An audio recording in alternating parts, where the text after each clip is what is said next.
Nabi Muhammad itu, rombongan Nabi Muhammad atau paman Nabi Muhammad Abu Thalib itu pernah dicegah oleh seorang rahib. Rahib itu satu orang, kalau bentuk jamannya ruhban.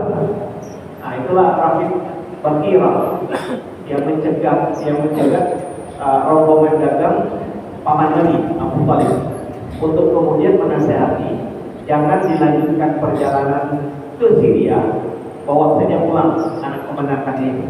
Waktu itu Nabi baru berusia sekitar 8 tahun, mau dibawa ikut dagang. Kan kalau bahasa Arab disebut rahib, kalau satu orang, kalau bentuk jamaknya ruhban. Nah, itu yang ahli ibadah, kerjanya memang menghabiskan hidupnya cuma untuk beribadah. Jadi dalam kalangan Yahudi itu ada dua kelompok, ini dua kelompok istimewa.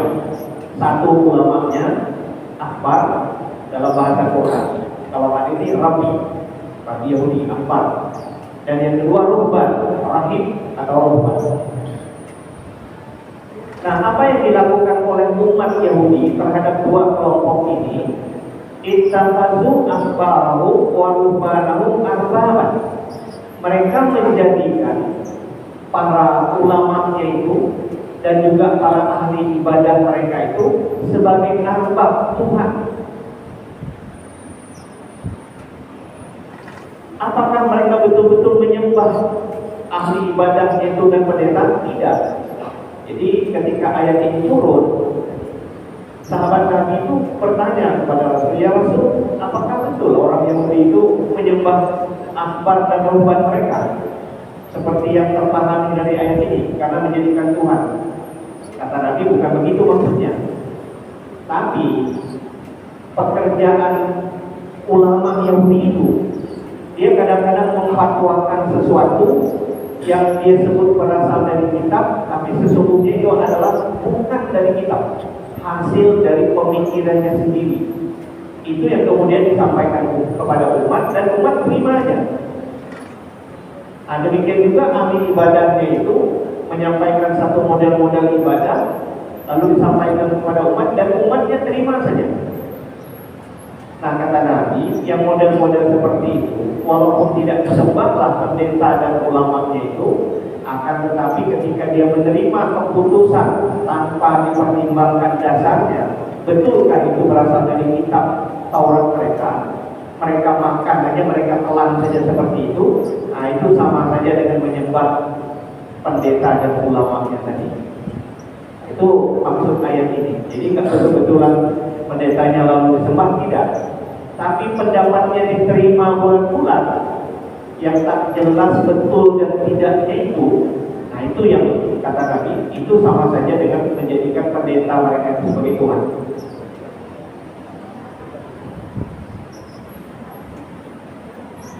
Jadi ittakhadhu ahbarahum wa ruhbanahum arbaban min dunillah, selain Allah. Jadi itu caranya.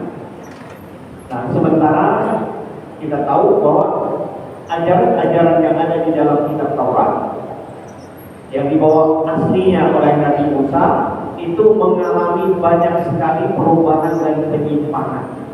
Nah, inilah hasil kerja para ahbar dan ruhban tadi. Jadi masyarakatnya tidak kritis, umatnya tidak kritis, apa yang disampaikan oleh pendeta tidak anggap iya saja. Nah, sehingga seolah-olah mereka menjadikan pendeta itulah sebagai Tuhan. Karena akibatnya pernyataan para pendeta itu seolah-olah itulah hukum dan itulah hukum Tuhan. Itu yang dimaksud oleh ayat ini, ittakhadhu ahbarahu wa ruhbanahum arbaban min dunillah. Mereka menjadikan para ulama mereka dan ahli ibadah mereka sebagai Tuhan selain Allah. Dan ini salah satu bagian yang dijelaskan Quran, ini bukan cara beragama yang benar. Nah, ini bukan cara beragama yang benar. Nah, ini berkaitan dengan orang Yahudi. Yang satu lagi, Nasrani gimana? Balik lagi, wal masih ibnu Maryam. Orang-orang Nasrani menjadikan Masih ibnu Maryam itu sebagai Tuhan. Nah, sama saja jadinya. Jadi sisi kekeliruan orang Yahudi menjadikan pendetanya sebagai Tuhan karena pendapat-pendapat pendetanya itu diterima begitu saja pada waktu sama. Sementara orang Nasrani terang-terangan menjadikan Al-Masih Ibnu Maryam itu sebagai Tuhan selain Allah. Nah, itu ketidakbetulan dalam agama mereka. Padahal yang betul kata Quran, wa ma umiru illa liya'budu ilahan wahidan. Padahal mereka itu, baik orang Yahudi maupun orang Nasrani, menurut kitab dan yang diajarkan oleh nabi-nabi mereka, mereka itu tidaklah diperintahkan kecuali untuk menyembah Tuhan yang satu. Jadi aslinya agama Yahudi itu karena memang agama wahyu dibawa oleh nabi yang benar dari Allah. Nabi itu hanya mengajarkan Tuhan itu satu. Jadi mestinya tauhidnya orang Yahudi itu Allah itu ahad. Karena itu yang diajarkan oleh Nabi Musa. Nah, mestinya tauhidnya orang Nasara itu juga begitu. Bukan Isa sebagai Tuhan, anak Tuhan, tapi Allah ahad. Ini kata Quran, wa ma umiru illa liya'budu ilahan wahidan. Mereka itu, orang-orang Yahudi dan orang Nasrani itu tidaklah diperintahkan kecuali untuk menyembah Tuhan yang satu, Tuhan yang esa. La ilaha illahu. Ditutup lagi dengan penjelasan tidak ada Tuhan kecuali Dia yang ahad tadi, yang esa. Ditambah lagi dengan subhanahu amma yusyrikun. Maka suci Allah dari apa yang mereka perserikatkan. Mereka menserikatkan Uzair anak Allah. Allah maha suci dari itu semua. Tidak layak Uzair sebagai anak Allah. Mereka menjadikan Isa putra Maryam sebagai anak Allah juga tidak layak. Jadi subhanahu amma yusyrikun. Maha suci Allah, maha bersih Allah dari semua yang mereka sifatkan itu, yang mereka labelkan itu, yang dilabelkan oleh orang Yahudi, oleh orang Nasrani, itu maha suci Allah, Allah bersih dari itu semua. Nah, ini yang dijelaskan di ayat ke-31. Nah, lalu kemudian Quran mengungkap apa tujuan mereka sesungguhnya.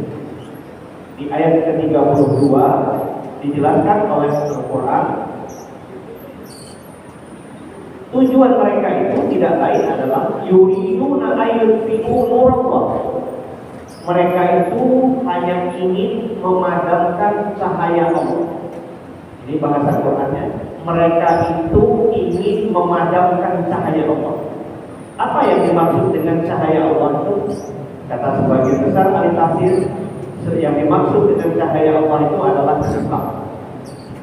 Jadi tujuan mereka adalah ingin menenggelamkan ajaran Islam. Sebagian ahli tafsir lagi menafsirkan nur Allah, cahaya Allah itu maksudnya adalah Al-Quran. Mereka menginginkan bahwa Quran itu ajarannya tidak membumi di alam semesta ini. Itu tujuannya. Al-Yahud wa Nasara. Dan yuriduna ayyutfi'u nurallah. Mereka itu menginginkan untuk memadamkan cahaya Allah, memadamkan Islam atau memadamkan ajaran Al-Quran. Cuma mereka lakukan bi afwahihim, dengan mulut-mulut mereka. Nah, dengan mulut-mulut mereka ini panjang sekali, banyak penjelasan para ulama tafsir. Jadi dari dulu sampai sekarang, kalau mau kita mungkin yang non-muslim kalau mendengar penjelasan itu mungkin agak tidak nyaman. Jadi dari awal Islam lahir sampai sekarang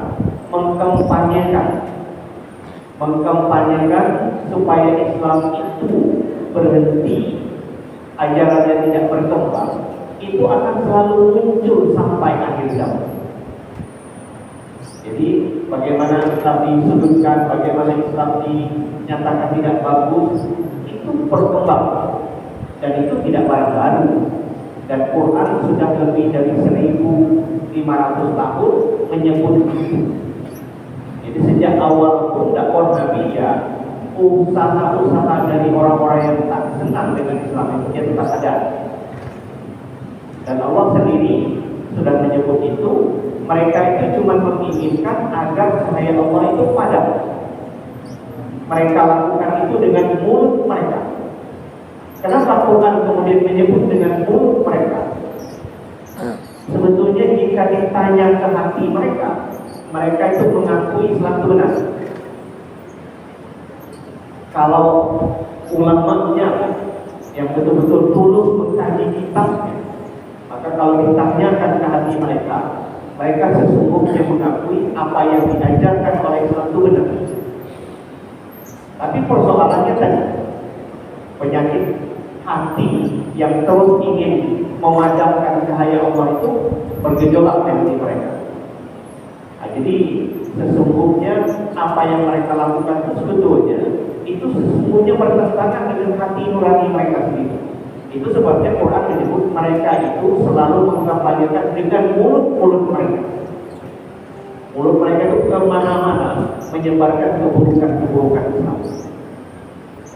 Nah, mungkin kita tidak terlalu mengupdate lah, tidak terlalu memperbaharui informasi bagaimana orang-orang di luar Islam yang tidak senang dengan Islam itu terus mengkampanyekan itu. Inilah dia. Dan itu sekali lagi Quran sudah menyebut itu.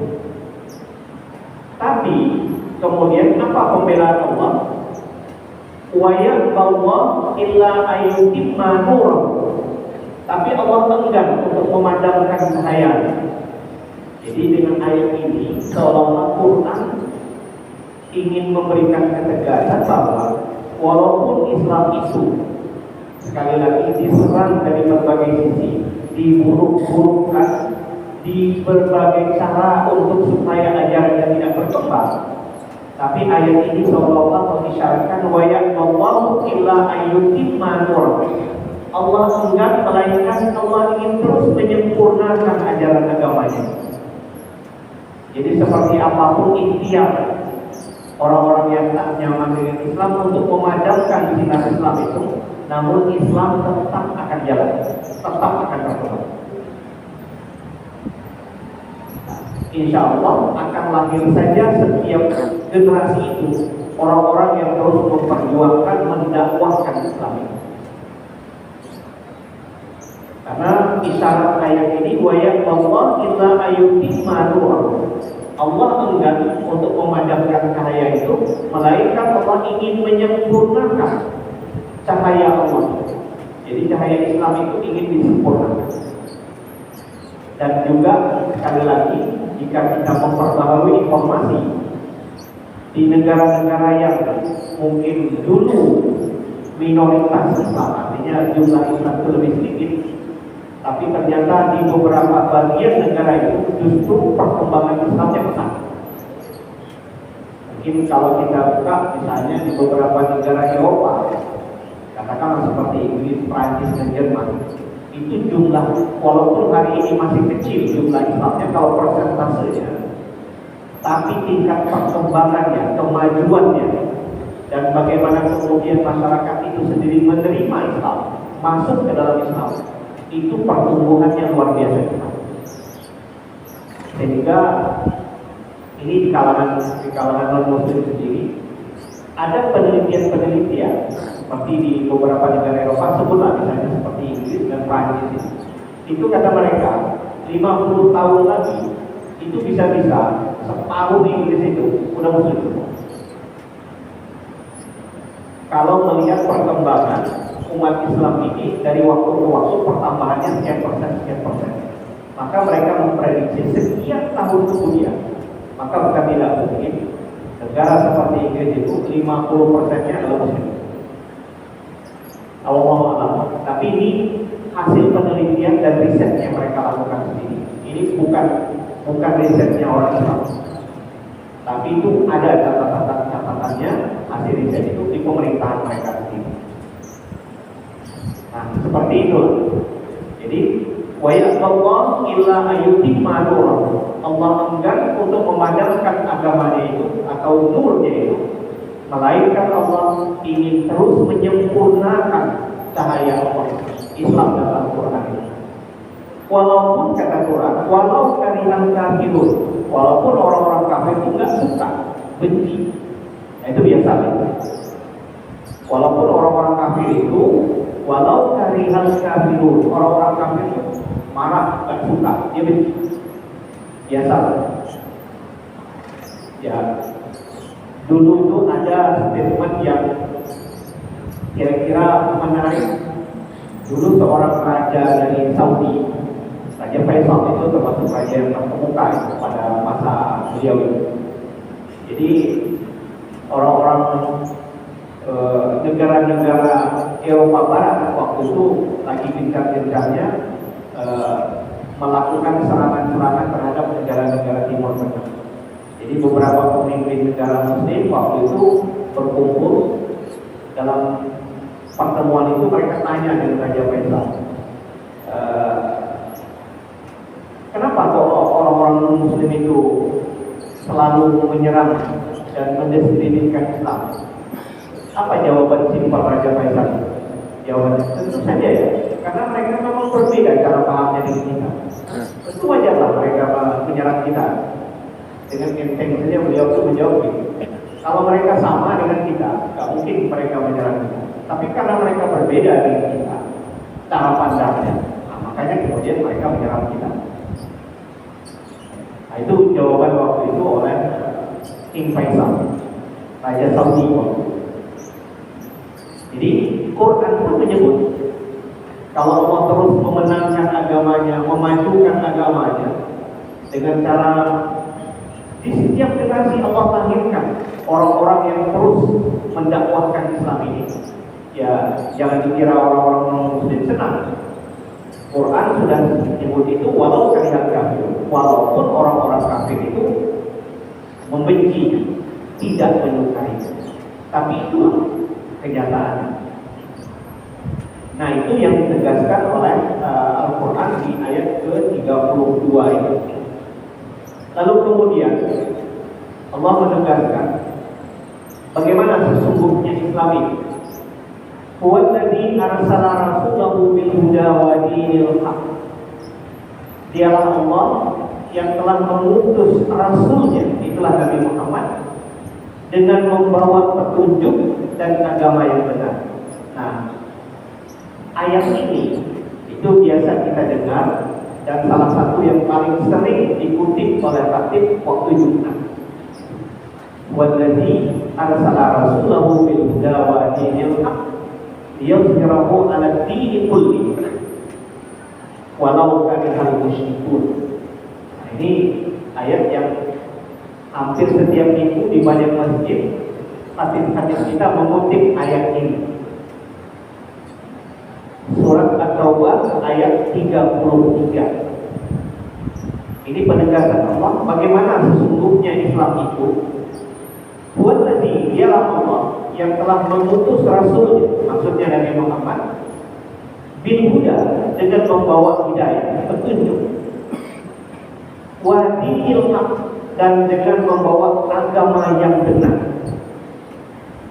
Ada sebagian ulama tafsir menyebut wa dinil haq, agama kebenaran. Nah, al-haq itu, kata sebagian ulama tafsir, al-haq itu salah satu nama Allah. Allah al-haq. Kalau kita baca Asmaul Husna ada Allah al-haq. Jadi kalau diterjemahkan dinil haq, agama kebenaran, maksudnya adalah agama Allah. Tapi sebagian ulama tafsir membaca ayat ini dinil haq itu agama yang benar.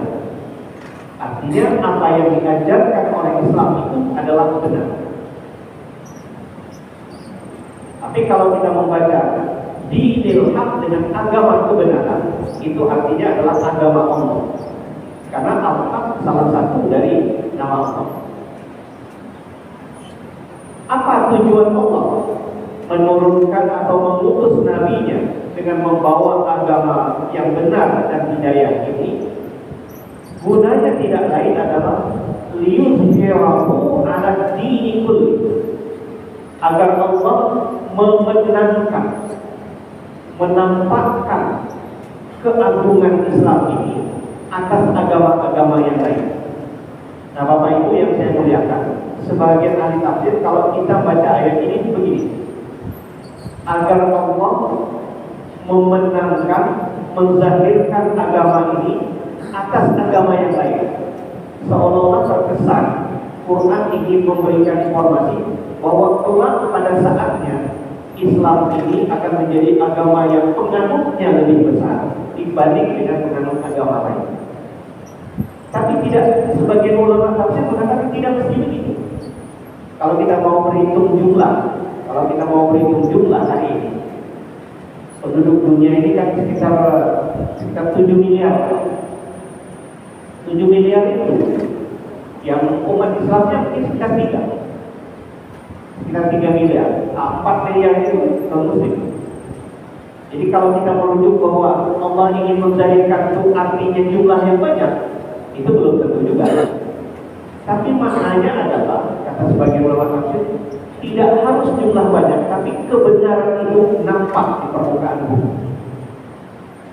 Jadi banyak itu bukan berarti garansi pasti benar. Walaupun mungkin kita secara umum seringkali memperlakukan kalau jumlahnya banyak itu kemungkinan ada nilai benarnya, lebih tinggi nilai kebenarannya dibanding dengan sedikit. Nah, makanya kita kalau rapat, misalnya rapat itu kalau nggak bisa diputuskan dengan sepakat, voting, hitung suara yang terbanyak itu yang diterima. Itu seolah mengesankan kalau banyak itu benar, tingkat kebenarannya. Tapi dalam bahasa Al-Quran nggak mesti begitu. Nah, jadi semuanya harus ditopang dengan dalil. Jadi ketika Allah ingin mengatakan bahwa apa tujuan Allah mengutus Nabi dengan membawa agama hidayah dan agama yang benar, agar Allah nampakkan kezahirannya atau kebenaran agama Allah itu atas agama-agama yang lain. Tapi bisa saja kalau Allah menghendaki, memang berarti di kemudian hari bisa saja Islam itu akan menjadi agama yang besar jumlahnya. Tapi sebagian ahli tafsir menolak itu. Kalau melihat kenyataan hari ini, katanya ya umat Islam masih lebih kecil dibanding dengan zaman Muslim. Nah, itu kalau kita lihat jumlah penduduk hari ini segitu, kira-kira 7 sampai 8 miliar penduduk dunia ini. Yang umat Islamnya ya cuma 3 miliar. Itu tersebar di berbagai belahan dunia. Jadi kalau dari segi jumlah ya masih kalah. Tapi maksud Allah adalah bahwa kebenaran itu harus nampak di permukaan bumi. Itu tujuan Allah mengutus Nabi Muhammad dengan membawa agama yang diberi hidayah ini dan membawa agama kebenaran ini. Nah, sekali lagi, walau karihal musyrikun, meskipun orang-orang musyrik nggak suka dengan kebenaran yang dibawa oleh Islam. Nah, lagi-lagi jawabannya ya salah, karena memang berbeda cara pandang. Tentu ada yang tidak suka, tidak menyukai, bahkan sampai tingkat tertentu menyerang Islam itu sendiri. Nah, ini sekaligus menyiratkan bentuk-bentuk ketidakbenaran orang-orang ahlul kitab itu dalam beragama. Lalu kemudian di ayat berikutnya, lagi-lagi Quran itu menunjukkan ketidakbenaran cara beragama orang-orang ahlul kitab. Kata Quran, ya ayyuhalladzina amanu inna katsiran minal ahbar wal ruhban la yaquluna amwalan nas bil batil. Nah, ini kritik Quran kepada para ulama dan ahli ibadah orang Yahudi. Jadi, sekali lagi ditujukan kepada para ulama dan ahli ibadah orang Yahudi, al-ahbar dan ruhban. Apa yang menjadi kelakuan mereka, apa yang menjadi kebiasaan mereka, maka dijelaskan oleh Al-Quran di ayat ke-34. Ini kalau kita mau bahasakan ini, jadi Al-Quran itu menelanjangi kelakuan buruk para pendeta Yahudi. Itulah kalau yang tersebut.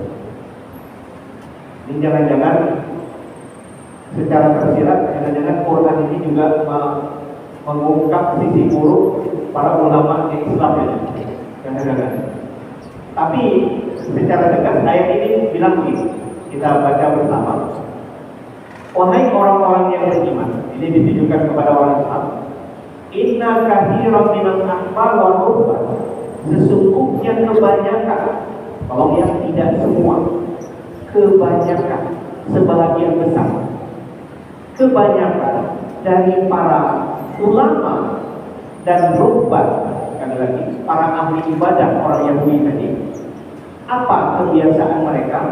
Layak kuluna amwalan nas bil batil. Mereka itu memakan harta manusia dengan cara yang batil. Itu bahasa Qurannya. Jadi kelakuan pendeta-pendeta Yahudi dan ahli ibadahnya memakan harta manusia dengan cara yang batil. Prakteknya seperti apa? Prakteknya seperti apa? Di banyak catatan sejarah, kalau kita kan nggak terlalu dapat akses sejarah Yahudi yang panjang ribuan tahun itu banyak catatan-catatan yang juga tidak baik berkaitan dengan perilaku pendeta mereka. Salah satunya adalah hukum bisa dijual belikan. Jadi kalau ada umat datang tapi dengan membawa sesuatu kepada pendetanya, boleh minta. Hukum apa modelnya? Hukum boleh minta. Nah, itulah salah satu yang dimaksud oleh Al-Quran. Mereka itu memakan harta manusia. Jadi di beberapa fase dalam kehidupan agama Yahudi, memang hukum agamanya itu bisa dipesan. Jadi kalau kira-kira ada keinginan untuk mendapatkan hukum itu, silahkan datangi pendeta, pesan saja, bayar berapa, bisa dinego. Jadi mungkin istilah istilah iklan rokoknya wanibiro, berani berapa, dan itu menjadi fenomena umum. Nah, itulah yang dimaksud Quran, mereka itu memakan harta manusia dengan cara yang baik. Itu perilaku mereka yang jelek. Jadi fatwa bisa diminta, fatwa hukum agama ini bisa diminta. Tapi sekali lagi, apa yang dilakukan oleh pendeta? Kenapa Quran terang-terangan mengkritik ini? Begitu mereka menyampaikan pesan hukum yang sudah dipesan itu, mereka bilang ini berasal dari kitab Taurat. Nah, kenapa hal ini terjadi? Karena umat mereka tidak kritis terhadap para pendeta mereka sendiri. Jadi apa yang disampaikan itu ya terima gitu saja. Padahal kalau kita pakai bahasa kita, itu kalau kita dibuali, didustai, ini yang sebetulnya bukan hukum, ini bukan berasal dari Alkitab, bukan dari Taurat. Kata pendetanya ini berdasarkan hukum Taurat. Nah, itulah dia. Nah, itu yang dimaksud Quran. Para pendeta itu sebagian besar itu memakan harta manusia dengan cara yang batil. Nah, yang seperti ini akhirnya siapa yang dapat diuntungkan? Yang punya duit, yang bisa bayar. Tetapi yang tak mampu bayar, maka dia menjadi orang yang terus-terusan teraniaya.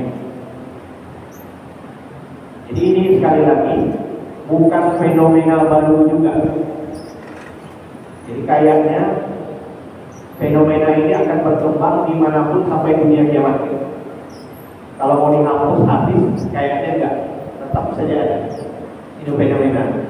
Dan barang ini bukan barang baru. Jauh sebelum Islam, Yahudi itu kan lahir justru lebih dari 1000 tahun sebelum Islam. Ini kebiasaan pendeta mereka 2000-an tahun yang lalu, ya begitu. Allah, jangan-jangan sampai hari ini pun masih jujur. Quran itu menyebut ya ayyuhalladzina amanu inna katsiran minal ahbar.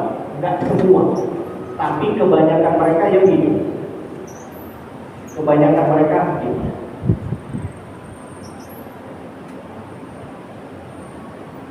Apalagi yang menjadi kebiasaan buruk para pendeta mereka itu wa yasudduna an sabilillah.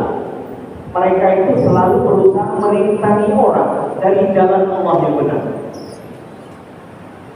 Itu sebabnya ketika Nabi berdakwah di Madinah itu, nah salah satu yang menyebabkan lambatnya orang-orang Yahudi itu menerima ajaran Nabi, karena orang-orang Yahudi itu masih sangat menerima atau mendengar perkataan pendeta mereka. Pendeta mereka itulah yang mengatakan bahwa Nabi Muhammad itu bukan Nabi, tidak ada daftarnya dalam kitab-kitab. Ini bilang. Jadi umat ini tanya dengan pendeta, Pak Pendeta, ini sekarang seseorang dari tanah Arab, dari Mekah mendakwakan dirinya sebagai Rasul terakhir utusan Allah. Benar nggak itu? Ada nggak berita itu dalam kitab kita? Apa jawaban pendeta? Nggak ada. Tidak ada. Nah, padahal mereka baca ada informasi tentang sifat-sifat Nabi itu terdaftar dalam kitab mereka. Tapi apa kata pendeta mereka? Tidak ada.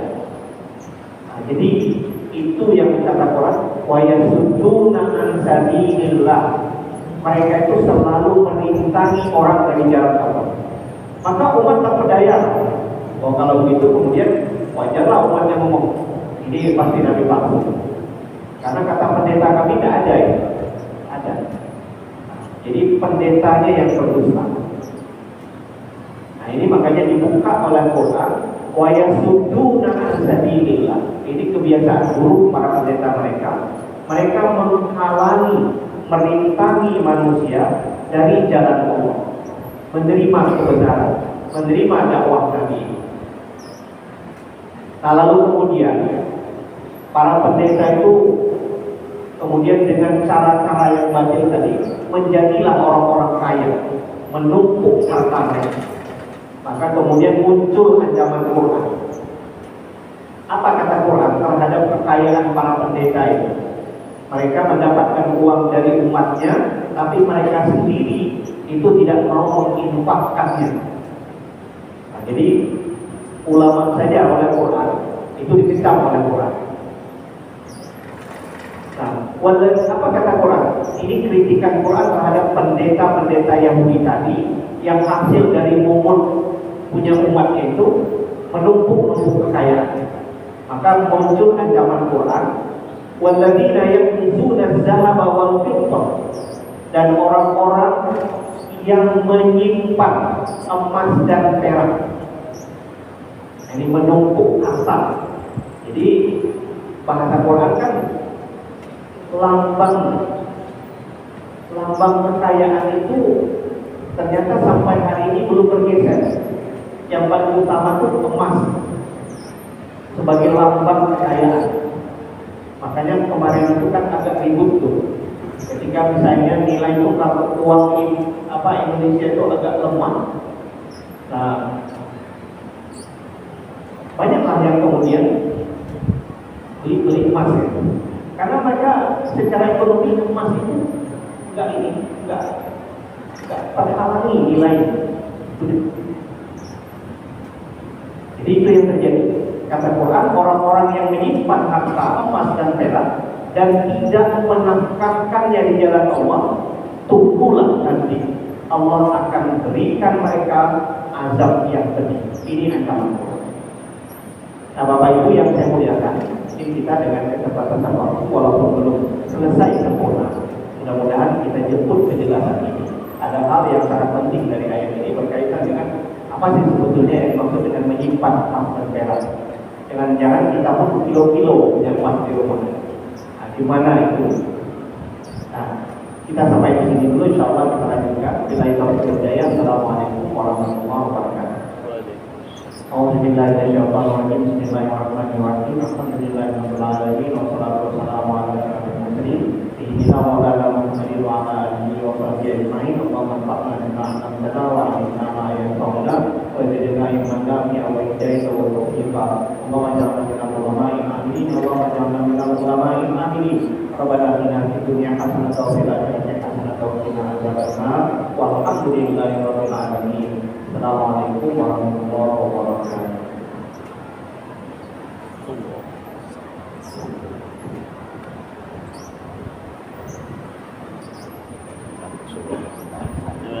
Bahasanya jelas. Orang yang pendidik.